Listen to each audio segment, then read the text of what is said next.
Et si chaque phrase que tu prononces n'était pas de la communication, mais une confession sous hypnose, chaque mot lâché, c'est une empreinte digitale psychique.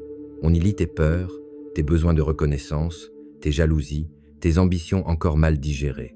Parler trop vite, trop tôt, c'est remettre à l'ennemi la cartographie de ton fort intérieur, plan d'attaque compris.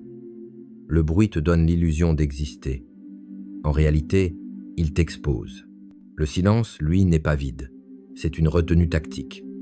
Il ne dit pas « je n'ai rien à dire », il dit « je choisis ce que tu auras le droit de savoir ». Retiens ceci, le monde pille ce qui se dévoile et respecte ce qui résiste. Fais de ta langue un seuil, non une porte ouverte. Observe, collecte, mesure, et ne parle que pour conclure, jamais pour te rassurer. Car la première faille s'ouvre toujours dans la précipitation affective.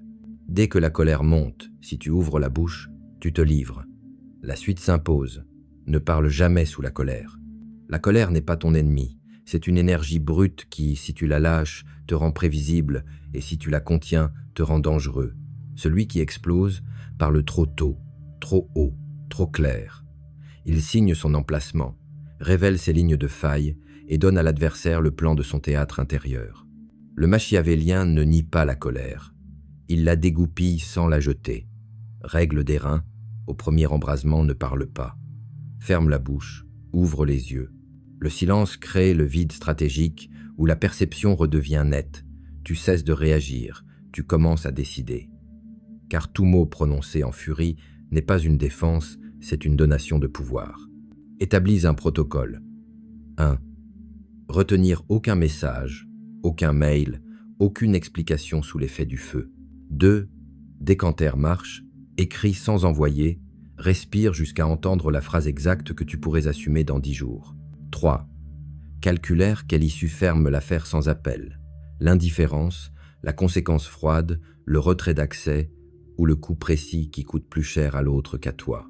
La colère parle d'elle-même, toi, tu parleras du réel.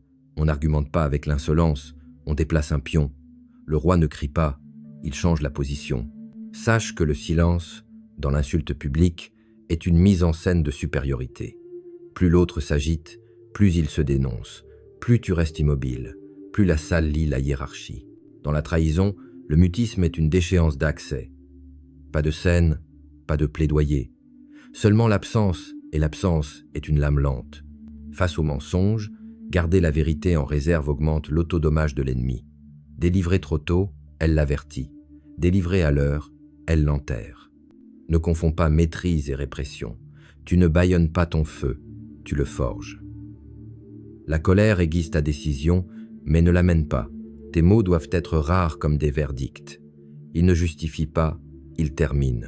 Et lorsque tu auras repris la hauteur, souviens-toi de la suite logique du pouvoir. Quand tu gagnes, tais-toi encore plus. Car l'explosion te trahit, la retenue te couronne. Le jour où tu gagnes, tais-toi. Le succès visible n'est pas une récompense. C'est un projecteur qui attire la poussière, les insectes et les tirs. Plus tu commandes ta victoire, plus tu fournis aux autres la carte de tes manœuvres jalousie réveillée, rivalités activées, curiosité devenue stratégie. Le silence, ici, n'est pas modestie, c'est sécurité opérationnelle. Il protège la position, on ne frappe pas ce qu'on ne sait pas viser, il amplifie la force, ce qu'on ne comprend pas, on l'exagère, et il maintient le tranchant, le bruit nourrit l'ego, le silence nourrit la discipline. Laisse courir les rumeurs, refuse les confidences, laisse les autres bâtir eux-mêmes la légende qui les intimidera. Établis un protocole de victoire. Aucune explication, aucune formule, seulement des faits. Laisse parler les chiffres, les œuvres, les décisions. Ne parle pas de process, ne commente pas l'exploit. Publier sa trajectoire, c'est offrir son calendrier d'attaque. Détailler sa méthode, c'est former ses adversaires. Le machiavélien ne fanfaronne pas, il déplace. Il inaugure sans annoncer, il signe sans raconter. Les applaudissements ne sont pas nourriture, ils sont bruit. Apprends à les traverser comme on traverse un marché en gardant la main sur ta bourse et le regard sur la sortie. Le piège, c'est la fête prolongée. La dopamine te persuade que tu as atteint le sommet. À cet instant, tu cesses d'évoluer. Le vacarme te rend lisible. Ta trajectoire devient prévisible. On t'attendra au prochain virage. Reste donc insaisissable. Change d'angle, change de cadence, garde une réserve que personne ne soupçonne. Fête en privé si tu y tiens, mais transforme même la célébration en rituel d'effacement. Pas d'empreinte, pas de promesses publiques, pas de prochain coup révélé. Le roi n'explique pas son règne. Il l'administre. Enfin, accepte cette loi. La victoire révèle les visages. Certains sourires sonnent justes, d'autres claquent. Plus tu montes, plus tu verras naître des fidélités conditionnelles, des compassions intéressées, des conseils empoisonnés déguisés en bienveillance. C'est le coût normal de la hauteur. Ne polémique pas, ne justifie rien. Observe, note, ajuste l'accès. Et lorsque la ligne rouge se franchira, car elle se franchira, n'offre ni scène, ni plainte, ni plaidoyer. La suite logique s'impose. Face à la trahison, le silence et la punition. La trahison n'est jamais un accident, c'est une décision. Dès lors, les mots ne réparent rien, ils enrichissent la scène de celui qui t'a vendu. Confronter, expliquer, demander des raisons, tout cela offre un podium au traître, l'élève à ta hauteur, lui donne l'oxygène qu'il recherchait. Le machiavélien refuse ce marché. Il ne crie pas, il retire l'accès. Le silence n'est pas fuite, c'est verdict. Il dit « Tu n'existes plus dans mon périmètre de décision ». C'est la forme la plus froide de sanction et la plus efficace parce qu'elle n'offre ni prise, ni contre-feu, ni récit à exploiter. Disparaître sans un mot produit 3 effets précis et cruels. D'abord, tu déclasses l'acte, sans réponse. La trahison perd sa dramaturgie et le traître son triomphe. Il s'attendait à un duel, il reçoit un mur. Ensuite, tu déplaces la charge psychique. Ce que des phrases auraient dilué en débat, l'absence le cristallise en culpabilité, le silence se rejoue la nuit, il hante. Enfin, tu gardes la main, pas d'aveu, pas d'échéance, pas de trajectoire lisible. Ils ignorent si tu prépareras une conséquence, si tu n'en prépareras aucune, ou si la conséquence est déjà en cours. L'incertitude est une lame lente, elle usera plus sûrement que ta colère. Établis ta doctrine, pas de scène, pas de message, pour clarifier, pas d'entretien pour tourner la page. Inventaire discret des accès à fermer, information, canaux, faveurs, dissolution silencieuse des dépendances et répartition des risques de façon à rendre toute récidive inopérante. N'explique pas les raisons, l'explication est un pont que l'autre utilisera pour revenir à son aise. Le roi n'argumente pas son édit, il acte. Si l'on te presse, réponds par des phrases closes. J'ai pris ma décision, rien d'autre. Le reste est gestion intérieure.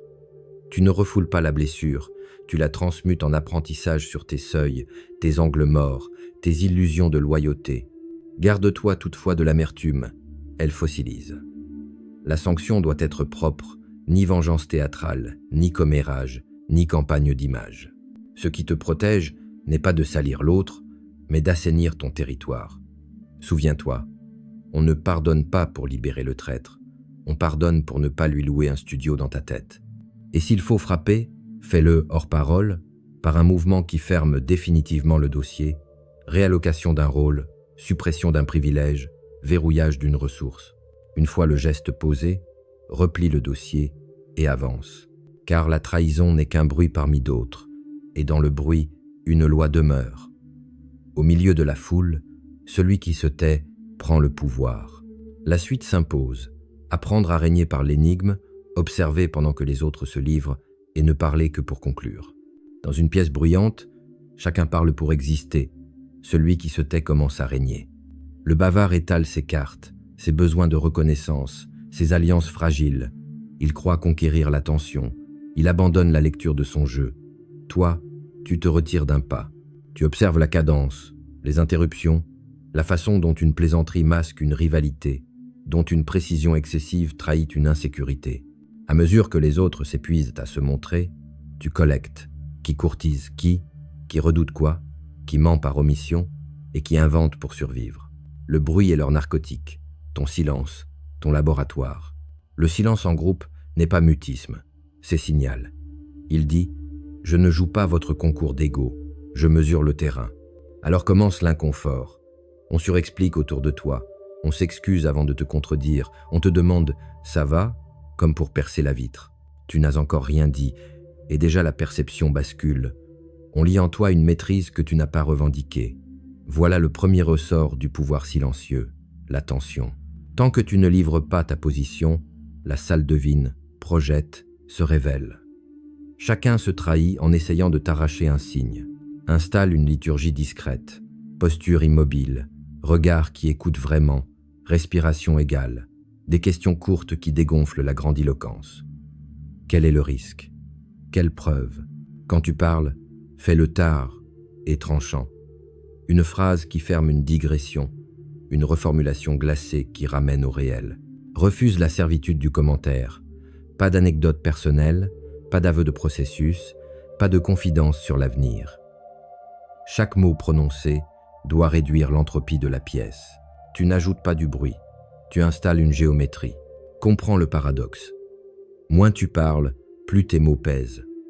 On attend ta prise de parole comme on attend d'un verdict. Si tu cèdes au besoin d'expliquer, tu reviens à hauteur d'homme. Si tu gardes la rareté, tu t'installes au-dessus de la mêlée. Ce n'est ni pause ni froideur, c'est une éthique du temps et de l'énergie. Tu ne dépenses pas ta voix, tu la capitalises. Et parce que tes mots sont rares, on les relit, on les cite, on s'y aligne, parfois contre toi, mais toujours à partir de toi. Garde-toi cependant de l'orgueil du sphinx. Le silence n'est domination que s'il est intention, non pas fuite. Il exige un travail de fond, écoute réelle, mémoire des détails, capacité à choisir le moment juste. C'est un art de l'économie. Voir, porter, relâcher. Voir sans hâte, porter sans s'approprier, relâcher avant l'ivresse du contrôle. Et lorsque la pièce se tait enfin autour de toi, lorsque la gravité s'est installée, souviens-toi de la pente naturelle de la force. Tôt ou tard, tu seras proche du pouvoir. Là, la règle se durcit. En présence du pouvoir, moins tu parles, plus tu impressionnes. La suite n'est pas une montée de volume, c'est une montée de tenue. En présence du pouvoir, réduit la parole, augmente la tenue. Le puissant ne recherche pas des feux d'artifice verbaux. Il repère d'abord qui se gouverne lui-même. Celui qui s'empresse de briller étale, sans le vouloir, ses besoins, validation, reconnaissance, accès. Chaque anecdote devient un aveu. Chaque tentative de créer du lien trahit une demande. Toi, fais l'inverse, resserre. Ta voix devient rare, précise, dépouillée de l'envie d'impressionner. Ce silence n'est ni timidité, ni soumission. C'est une preuve de maîtrise. Il dit que tu n'as rien à vendre et que tu n'attends rien qu'un angle clair pour décider. Ton langage corporel porte l'essentiel. Posture stable, respiration égale, regard qui écoute sans collecter pour flatter. Aucun geste parasitaire, aucune promesse sur l'avenir. Quand on te sollicite, tu condenses. 3 phrases, nettes plutôt qu'un plaidoyer. Pose des questions qui ferment le théâtre et ouvrent le réel. Quel est l'objectif non négociable? Où se situe le risque critique? Quelle métrique tranchera? Chaque mot doit réduire l'ambiguïté, verrouiller une étape ou assigner une responsabilité. Sinon, il n'a pas lieu d'être. Garde-toi de la familiarité. Elle dissout la mystique et te fait redescendre au rang des courtisans. Évite les superlatifs, les confidences hors sujet, les déclarations d'intention. Le pouvoir n'aime ni l'ardeur servile, ni la sincérité débordante. Il préfère la sûreté, cette impression de solidité tranquille qui rassure quand il faut trancher. Laisse la salle conclure d'elle-même, non pas que tu es brillant, mais que tu es fiable. La brillance amuse, la fiabilité mandate. Installe une liturgie de rareté, peu d'entrées en scène, mais décisives, peu de gestes, mais irréversibles. Aucune explication de coulisses, seulement des résultats. Si l'on te pique, laisse la flèche tomber à tes pieds. Si l'on te flatte, ne paye pas en secret. Ne comble pas les silences, laisse-les travailler pour toi. Plus tes prises de parole sont sobres, plus elles pèsent. On les relira, on s'y alignera, parfois contre toi, mais toujours à partir de toi. Et lorsque, à force d'écouter, tu détiens enfin une vérité capable d'incliner la décision, souviens-toi de la règle d'acier. La connaissance n'est puissance qu'à l'instant où elle tombe, non quand elle se raconte.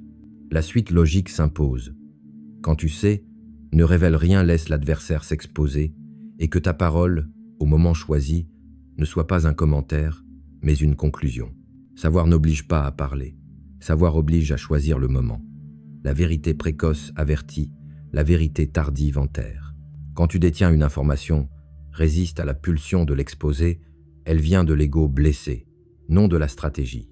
Le machiavélien fait l'inverse. Il laisse filer le mensonge, observe la trame se tisser, mémorise chaque nœud. Plus l'adversaire croit que tu ignores, plus il s'avance, plus il s'expose, plus il documente sa propre chute. Tu n'es pas dans le spectacle de la révélation. Tu es dans l'économie du secret, garder l'initiative, préserver l'effet de surprise, multiplier tes options. Un principe d'airain. Ne jamais interrompre un ennemi qui fait une erreur. Tu ne l'arrêtes pas, tu l'accompagnes poliment jusqu'au bord. Installe une liturgie de retenue, collecte en silence, date, archive, recoupe, parle peu, avec personne, et jamais pour mettre les points sur les i. Le besoin d'avoir raison est un narcotique. Il te rend lisible. Laisse-le aux faibles. Toi, préfère la réserve, qui rend ta position imprévisible. La vérité ne sert qu'à l'instant où elle démantèle la structure adverse, pas une heure avant. Alors seulement, tu la libères sous forme de verdict, un geste, une preuve, une décision administrative, un verrou posé. Pas d'exposé moral, pas de catharsis. Les aveux apaisent les consciences. Les verdicts changent les positions. Garde aussi le cap intérieur. Voir, porter, relâcher. Voir sans complaisance, ce qui est. Porter sans t'identifier. Ce n'est pas toi contre lui, c'est la géométrie des faits. Relâcher le moment où l'émotion voudrait jouir d'un dévoilement prématuré. Le silence n'est pas une rétention crispée, c'est une maturation. Il durcit la preuve, il use la morgue de l'autre, il transforme ton savoir en levier au lieu d'une décoration morale. Et si l'on te presse, réponds en brume, j'observe, nous verrons. Tu ne mens pas, tu diffères. Souviens-toi, révéler trop tôt, c'est éduquer l'adversaire. Révéler en colère, c'est te déclasser. Ne rien révéler et agir au bon moment, c'est clore. La vérité n'est pas une bannière, c'est une lame. Pas sur la place publique, mais dans la charnière exacte qui fait tomber la porte. Et quand tout s'aligne fait, timing, témoin silencieux frappe sans bruit, une résiliation, une réaffectation, une bascule de ressources. Le commentaire est inutile, la décision parle. Cette discipline te prépare à l'étape suivante. Plus ta connaissance grandit, plus tu deviendras objet d'observation. Là, chaque mot sera piste, chaque expression, indice. La règle se durcit donc. Sous surveillance, deviens une énigme. Car ce que tu tais n'est pas vide. C'est un territoire où ta puissance croît à l'abri des regards. Sous surveillance ne te justifie pas des viens illisibles. Quand les regards se braquent, chaque mot devient indice, chaque micro-réaction une piste. Le réflexe des faibles est de clarifier, d'expliquer, de rassurer l'image. Toi, fais l'inverse, immobilité active. Ne confonds pas silence et absence. C'est une présence dense, réglée comme une horloge qui ne sonne jamais l'heure exacte. Offre des ombres, pas de substance. Réponds court, tard, neutre. Pas de narration, pas de coulisses, pas de contexte. Le vide bien construit n'est pas un manque. C'est une géométrie défensive qui absorbe l'attaque sans lui rendre de prise. Érige quelques règles. Cadence imprévisible. Alterne la vitesse et la lenteur, décale les réponses, casse les habitudes de timing qui permettent de te profiler. Lexique minimal. Verbe sobre, non précis, aucune émotion injectable. Posture lisse, souffle régulier, visage calme, la moindre crispation est une confession. Sur le plan opérationnel, sépare le mouvement réel du signal visible. Ce qui se voit ne décide rien, ce qui décide ne se voit pas. Si tu dois agir, fais-le hors narration. Un changement de droit, une réallocation, un verrou des faits qui s'impose sans communiquer. Souviens-toi que la surveillance se nourrit d'explications. Affame-la. Laisse les observateurs projeter, surinterpréter, se contredire. Plus ils cherchent le fil, plus ils s'exposent par leurs tentatives d'anticipation. Ne corrige pas leurs hypothèses, qu'ils bâtissent eux-mêmes le labyrinthe où ils se perdront. Garde en tête la règle d'or. Si quoi que ce soit que tu dis peut être stocké contre toi, ne le dis pas. Laisse les silences fabriquer la paranoïa utile. Que pense-t-il? Quand bougera-t-il? Qu'a-t-il préparé? Pendant qu'ils attendent ta note, tu écris la partition. Le numérique exige la même ascèse. Pas de traces superflues, Pas de pièces jointes bavardes, pas de messagerie où l'on se livre pour clarifier.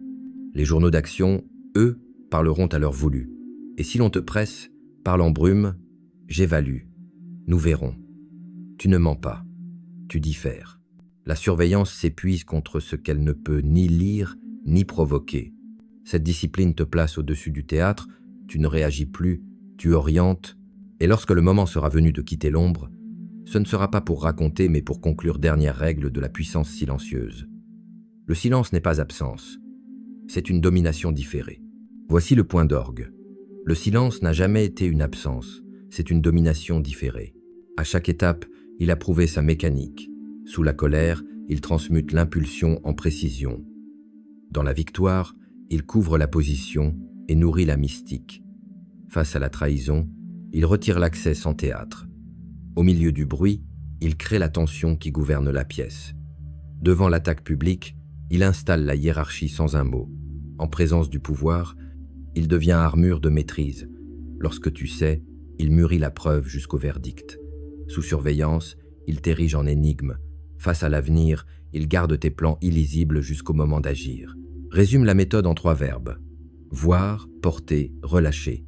Voir, sans complaisance ni cruauté. Porter, le minimum nécessaire pour décider juste. Relâcher, tout ce qui nourrit l'ego au détriment de la position.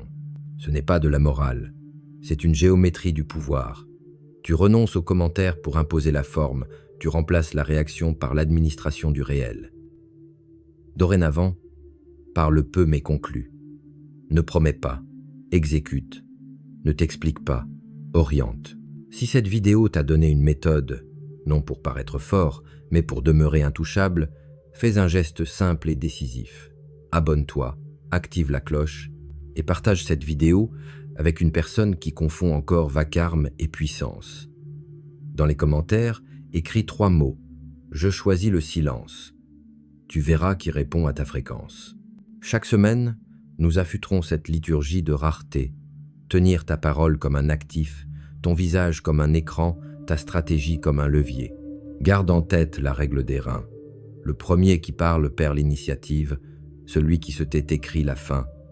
Reste froid, reste droit, laisse le réel, pas le bruit, confirmer que tu avais raison sans jamais avoir eu besoin de le dire.